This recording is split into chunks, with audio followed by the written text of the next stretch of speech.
Well, hello and welcome to It's How You'll Be Remembered. I am Julie Jones, your host, and this is It's How You'll Be Remembered, where our goal is for you to elevate your influence so that you can inspire others and have a greater impact on your community and your world. And today we are honored to have Coach Jess with us, Jessica Lineford, with Project More Happy. And her work is so important because she talks about how you can create a life with purpose and happiness. And believe it or not, it is a choice. Am I right, Coach Jess? Is absolutely a choice.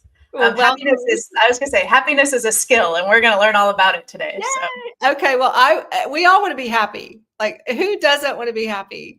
And I think your work is so important because at the end of the day, and this is something that I say, you have the ability to change your life.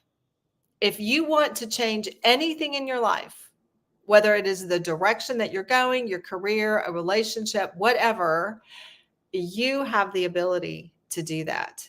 And so we met, and I always have to say this, we met networking. yes. Networking is one of my favorite topics to talk about because it's really how you get out and elevate your circle, and you find that you begin to attract people who are like you. And I had the honor of being on your podcast last week. Was it last week or week before? Project More Happy. Yes. Which was so fun. Thank you so much for having me on that. It was a lot of fun. It was a great conversation. Oh my gosh, what a great time to be with you. But we met networking, and we when we met the first time, we had a Zoom call. It was like instant connection, right? Yeah. Because you and I are so aligned. And that's what I find is beginning to happen with networking is you start to attract people that you want to be in your life.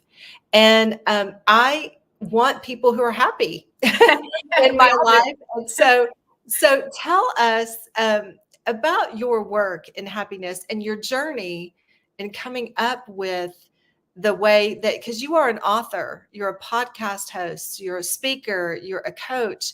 It's all centered around happiness. How did this get started, or how did you get started with this?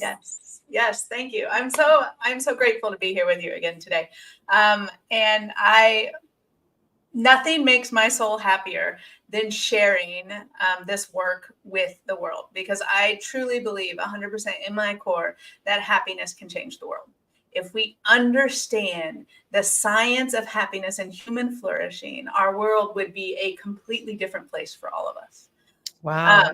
Happiness is a science. It is. There's a whole scientific study on happiness. So for like thousands of years, the field of psychology was all aimed at studying what isn't working in humans. It was aimed at, why are these people depressed? Why do these people have mental illness? It was aimed at fixing what was broken in humans. In the late 90s, a psychologist named Martin Seligman founded this whole new field of psychology called positive psychology, where they just study what makes humans flourish. They study the people who are doing it right and well. Right is not the right word. Who are doing it well and are showing up wholly as themselves and sharing their gifts with the world. And they have energy and love and abundance and all of those things that we want. They are happy. And they study what makes them happy. Wow. And we just haven't shared that with anyone. There are scientific papers everywhere on it, but no one's going out saying, if you want to be happy, we've actually uncovered how to get you there. Yeah.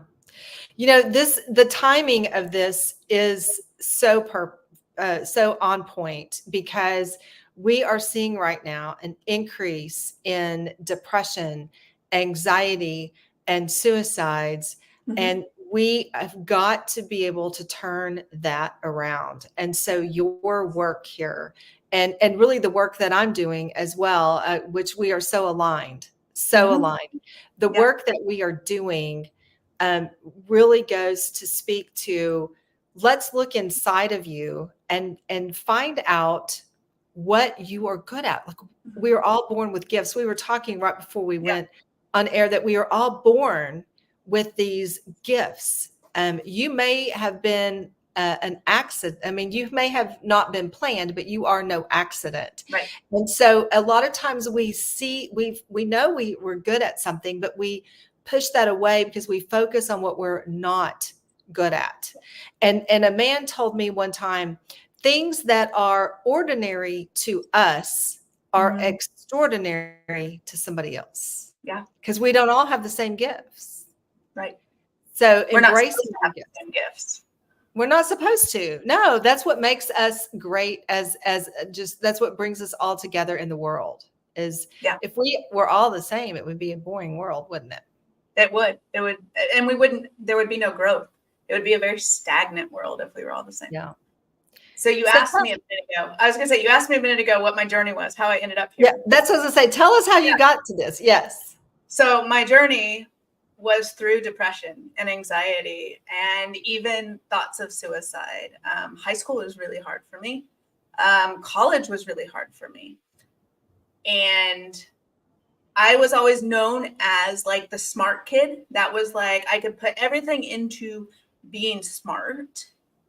I failed socially. I failed, fitting the boxes I was supposed to fit. And I had like zero confidence from any of it. But I went off to school and I found something I was really good at. And so I studied advertising and I was really good at it. And I got a job in advertising. I worked for national firms on international brands. I was shooting commercials straight out of college. For McDonald's and Sonic and Volkswagen and all these huge brands. I rose the ranks really quick. I made more money than anyone really should. I found a partner who is awesome. I had my first son. I was miserable. I was so unhappy. I was drinking my life away because I couldn't understand why, if I was hitting all the markers of success that were laid out for me, why did I feel so empty? I get it. Yeah. And luckily my husband at the time, he is the first person I think has ever seen me wholly as me and the gifts I have, and has really allowed me the space to explore that for myself and to figure out and do that inner work. But he gave me the time to figure out what I needed to do to be happy. Like, if it's not working, let's fix it, right? That's the mentality. If it's not working, let's fix it. Change it. And so I dove deep into a personal happiness journey. Like, how do I fix me? Right? How do I fix me? But you're not fixing you, because none of us are broken. And what I was doing was I was chipping away at all these labels and stories that I had been carrying with me that did not serve me as the human at my core. It did not serve who I wanted to be in the world and the gifts I wanted to share. So while I was really good at this job, it was not in value alignment with me. Me and my family, we are minimalists. We do as little as possible in terms of what we try to consume and bring into the house. We have compost piles in the backyard of our, neighborhood in Kansas City. We garden, we do. And here I was pushing food I would never eat, selling cars that I wouldn't drive, and it was very out of alignment for me. And I struggled with that. And it's there is nothing wrong with advertising and marketing. And It's a great career for people. It just wasn't aligned with me and who I wanted to be in the world. And I had never stopped and given myself the time or space to figure out who I was in the world and who I wanted to be and what success actually meant to me. What was my version of success? So often we just automatically follow the versions of success that are laid out for us. We think, well, success is this for all of these other people, so that's what I'm going to design my life around. And I'm going to work 80-hour weeks to get it, only to achieve it and be like, this doesn't mean anything to me. Yeah. Wow. So is it because you were checking off somebody else's boxes of success and not your definition of success? Yes. I was wearing labels. I was trying to fit into the box that was given to me, and the people kept saying, you're good at this. And I'd go, okay, I must, supposed to do this. You'd be really good at this. I really wanted to be an artist and a writer. My high school, the classes that brought me joy were the art classes. Every elective I could take, I was in ceramics, I was in studio art, I was in choir and music. Like, that is where I wanted to be. But the message I kept being told was, when you're successful, you can do those things. Right? Yeah. You'll be a starving artist if you choose that path. Once you're successful, you can make time for joy. And so I was wearing all these labels and taking on other people's expectations and definitions of who I was supposed to be in the world. Mm-hmm. And I didn't question it because I don't think I ever knew I could question it. Right? Right. So sometimes when you're a rule follower and kind of a people pleaser, you want just to do what you're supposed to do. Mm-hmm. Right. And this is what I'm supposed to do. My parents, my teachers, my peers, whatever, are all saying this. I must need to do this, even though it's something inside is saying I need to do this. Right. And it was almost like I just kept telling that voice inside, like, your time will come, or I'll get to you later. And I think that's what we do as a society when it comes to happiness too. Like, the narrative you hear a lot is, I just got to work till retirement, and then I can do these big life visions I have for myself. Yeah. We delay gratification and delay doing things that we want to do because we feel like we have to do these things now, because this is what society or whoever is telling us we should do. Yeah. And then layer on top of that, the whole system of consumerism, which is good for the economy. But what we do as marketers, as businesses, is we say, buy our product and you'll be happy. So we're promising happiness through external means. And so we never stop and go, wait, happiness is something I'm in charge of. I don't have to go buy it. What you're buying when you buy all these things that promise happiness is you're buying dopamine hits, which is instant gratification. So you are getting a little joy it's why we binge shop, and it's why we, eat all the cake in the fridge when it's there, even though we don't need it. It's for those dopamine hits. And we confuse instant gratification, which is very, very fleeting, with sustainable happiness and well-being. Wow. Because we're not told any different. No one teaches us happiness. Right. So talk to me about your work, because you took some time to figure all this out. I did. And you actually came up in your work with 8 pillars. Yes. 8 pillars of happiness that we don't need to buy. And we've heard this before. Buying things doesn't buy you money, doesn't buy you happiness, right? Happiness has to come from inside. So talk to me a little bit about this. What'd you come up with? Okay, so I'm going to take a slight step back before I get into the actual pillars, because I'm going to explain how this works. Okay. Happiness, it turns out, is a skill. So we have to choose it, right? That's what we talked about earlier. It comes from inside. You have to say, this is important to me. And then you have to practice it. It is a skill. And the analogy I use a lot with my students and with my clients is, think of it like basketball. Okay. If you want to get good at basketball, you don't just say, I'm going to do basketball, and you wake up and you're Michael Jordan or LeBron James, right? Well, no, because they work really hard and practice. Yes. Right. But they have to practice. So if I want to get good at basketball, I have to practice my free throws, and I have to practice dribbling, and I have to practice my 3-pointers and my layups. Well, happiness works the same way. If you want to design a life for happiness where you are really good at creating happiness and the opportunities for it in your life, you have to practice the skills that science has told us lead to increased happiness and overall well-being. And those are the 8 pillars of happiness. As I was doing all my research on my personal journey, I kept coming across the same scientific findings, the same evidence again and again and again, saying these are the 8 skills that, 1, make you human, but 2, help you thrive and flourish and find happiness in your life. And the great thing about once you know the skills and start practicing them for yourself, but once you understand how they work, then you can start enabling them for other people out in the world. So while part of my work is one-on-one coaching to really help people design their lives around the 8 pillars, when you take it a step further, you go, okay, how can a company or an office space enable happiness for their employees? Because we know that happy employees are better for the bottom line because they're more productive and they show up,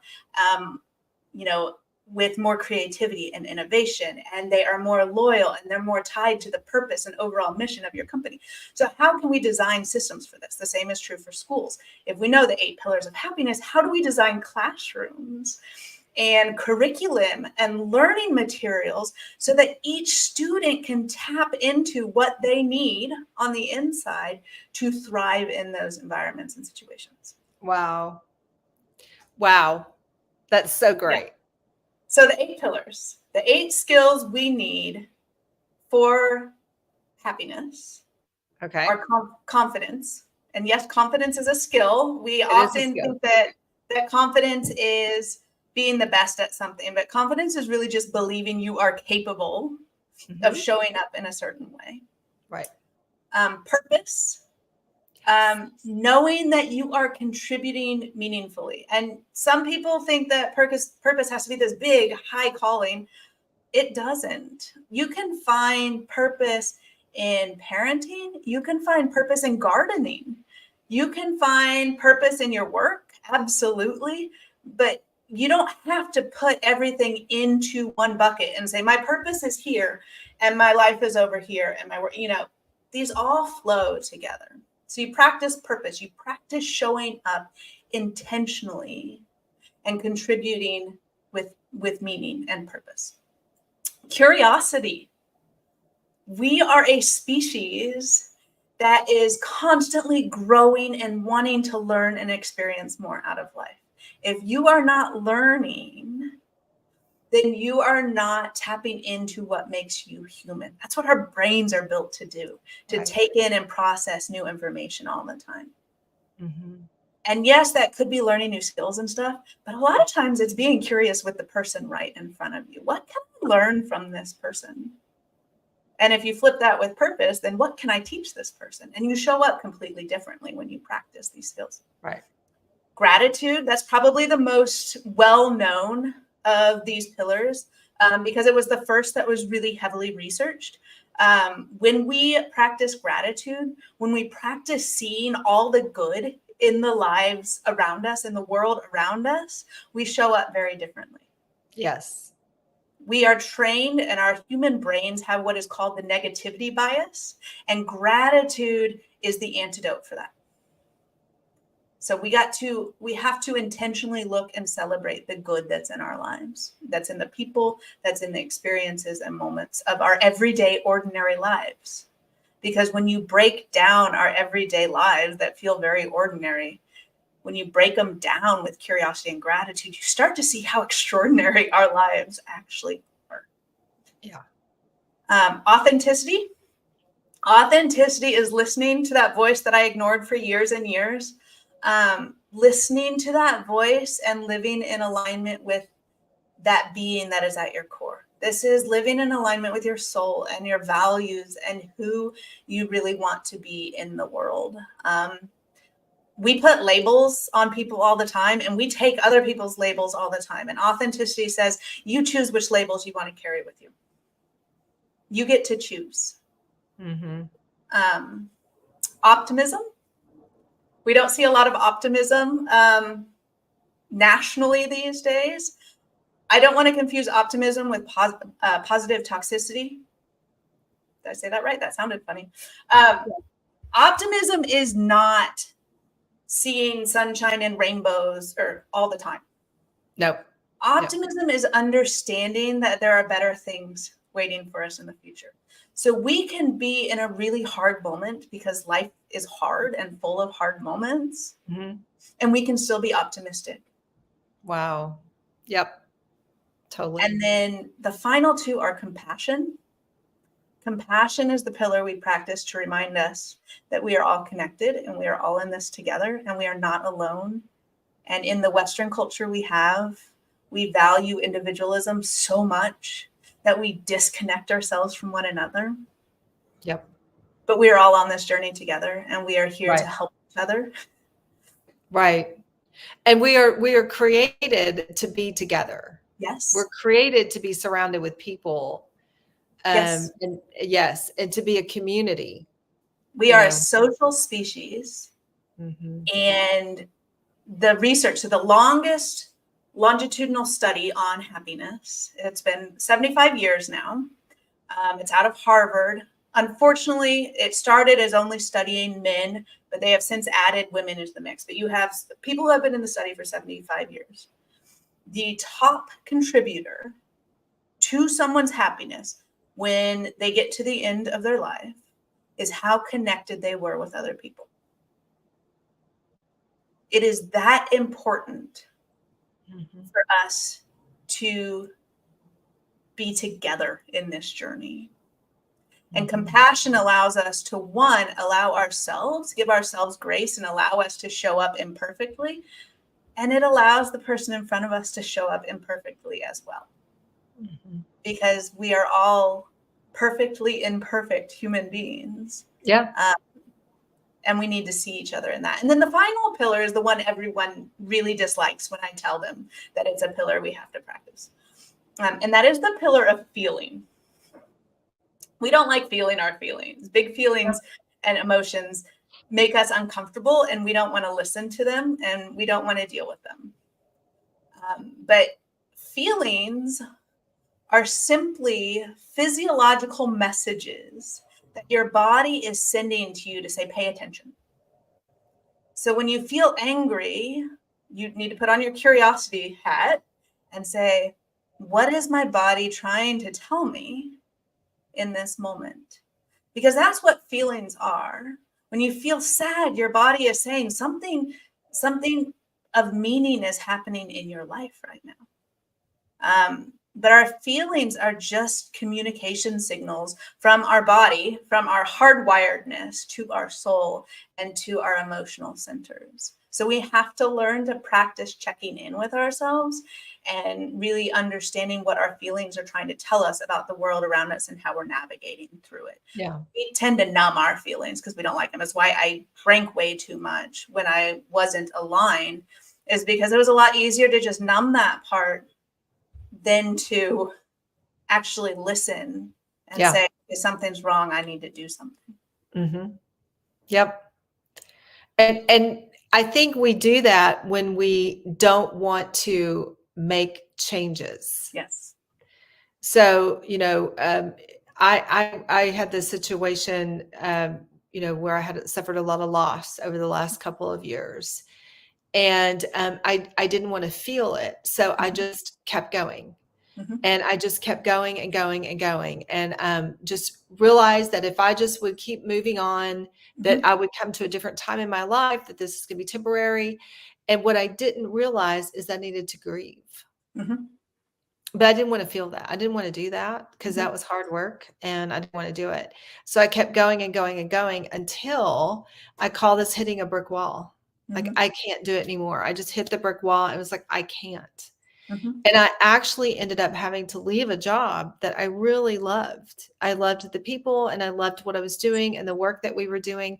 But what I realized is I was getting up, going to work, coming home, going to bed. On weekends, I was in bed.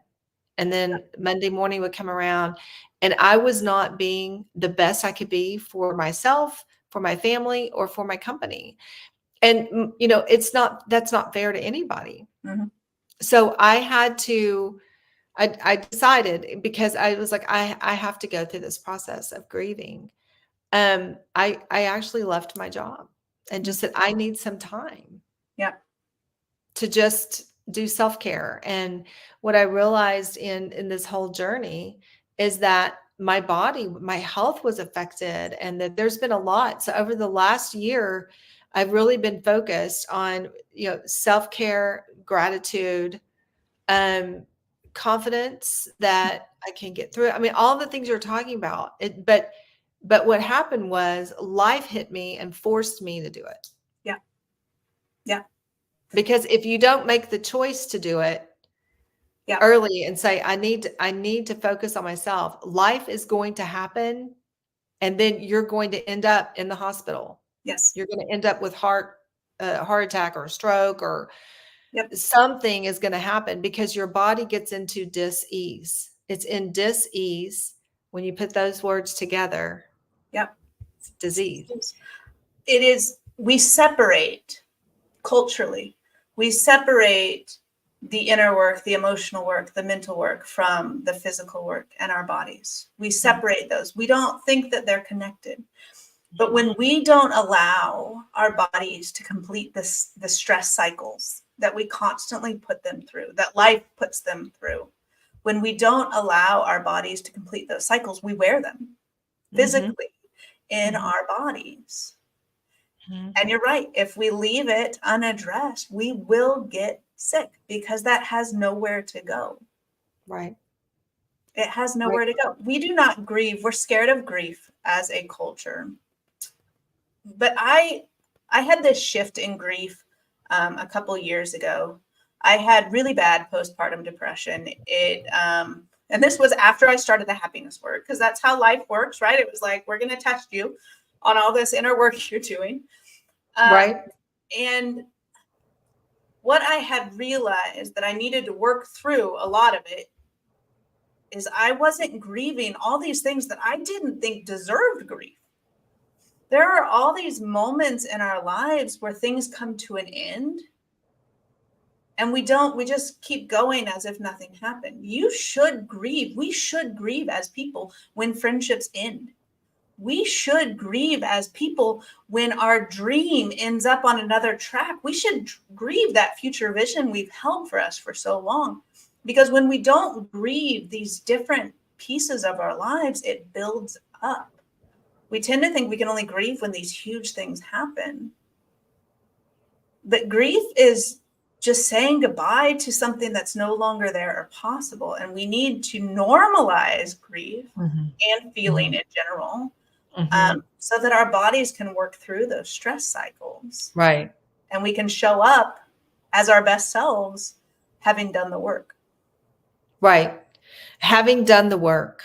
I mean, and that, that is, there is no time limit either on it, and when you have several things happen to you at once in a short period of time, and not at once, but, over a short period of time, you have to grieve loss, no matter what it is. You have to grieve it.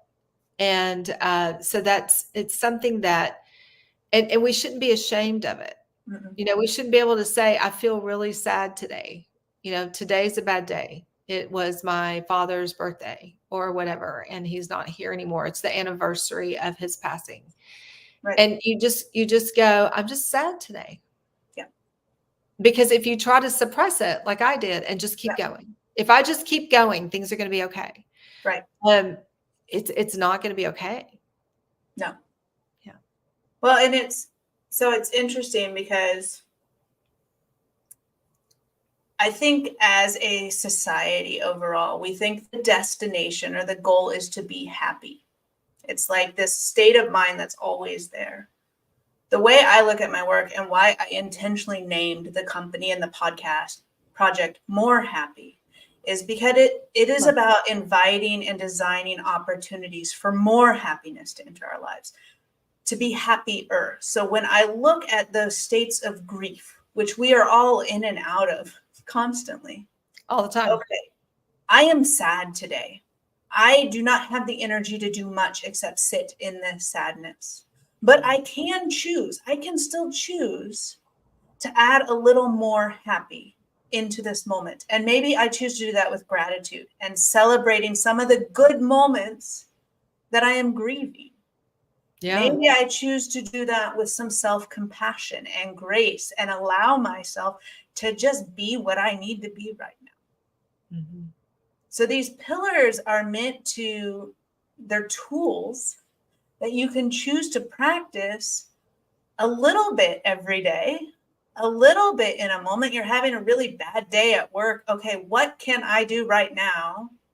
I can be curious about something. Practice it, and you're adding more happy into your life. And as you take those little steps, one, it becomes easier. You're rewiring your brain every time you choose to do these practices. But you're also, every little step adds up. And in a year, if you've done a little bit of happiness practice every day, you'll look back and go, wow, I am showing up as a completely whole, optimistic, full person right now. My life is energy giving instead of energy taking. And you might not see that every day, but cumulatively, if you just invest in yourself in those little ways and choose to practice happiness, it's life-changing work. It's world-changing work. That's what I was saying at the beginning. This stuff can change your world, but it can change our world at large.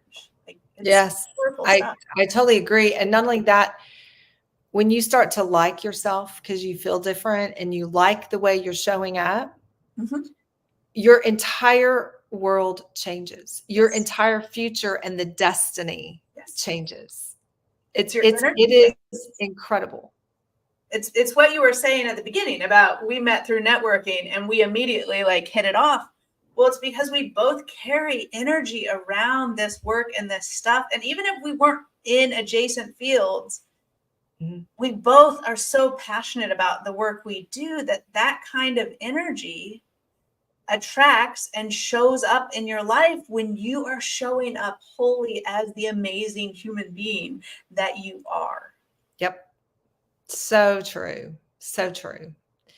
And we cannot start this work early enough. I mean, we need to start this in preschools. Yes, absolutely. This should be taught in schools. Yeah. I have a 4-year-old granddaughter who has every Disney princess costume there is, I think. And so when she puts it on, when she chooses her costume, she has to have the hairdo that goes with it. So if she's Cinderella, she has the updo. If she's Elsa, she's the French braid.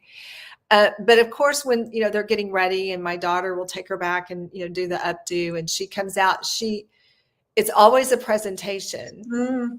But what I love so much is the way that she shows up as Cinderella, because you can see in just the way she carries herself, you can see that she is, she's become Cinderella and she's showing up. And I love this because she is so happy. She is the princess. And she, when she just, it's like, I'm here, and I just always think when I see her come in as one of the princesses and, we're all like, oh, you look so beautiful. Yeah. We're all encouraging her. And she's just like nodding her head and she's standing up really tall. Yeah. And she's nodding, like you can see that we are her kingdom, right? I don't want her to ever lose that. Well, I was just going to say, imagine if we all showed up every day feeling that at our core. Yeah. Yeah. Whatever it is, if you're a princess or you're just your best self. Yes. Yeah. Suzanne Castle, who introduced us together, love her. She actually says, are you the CEO of your life? Are you showing up as that top person for yourself? For yourself. Yes. For yourself, not for anybody else. That's right. But for you. And that goes back to happiness is your choice. Happiness is what you want it to be. You get to decide. You're in control. You're writing your own story. Yeah. You are the CEO of your life. Yes. Gosh, I love that. That is a great place for us to end. Yes. Gosh, it goes by so fast. Keep going though. I know. Well, that's the thing. And that's why we're doing the lives. We did the podcast. We're like, we have to go on. I know. We have to keep going. Jessica Lineford, so great. Coach Jess, aka Coach Jess, Project More Happy. I suggest you go to Project More Happy. You can find her podcast on Spotify and Apple and anywhere podcasts are there. I guess you're on YouTube as well, right? I am. Yes. Yeah. Please go and see what she's doing. Her work is incredible. She's an incredible human being. And I'm just so glad that you are here today and that our paths crossed. And thank you to Suzanne for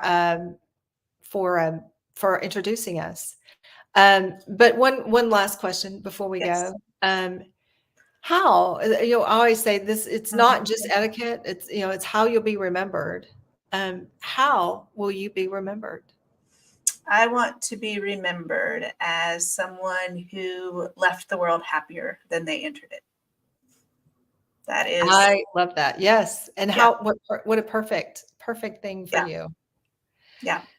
Yes. Well, thank you. This has been so much fun. Thank you for the invitation. Thank you for being you and for showing up in all the amazing ways you do. Thank you to Suzanne for introducing me to this amazing human.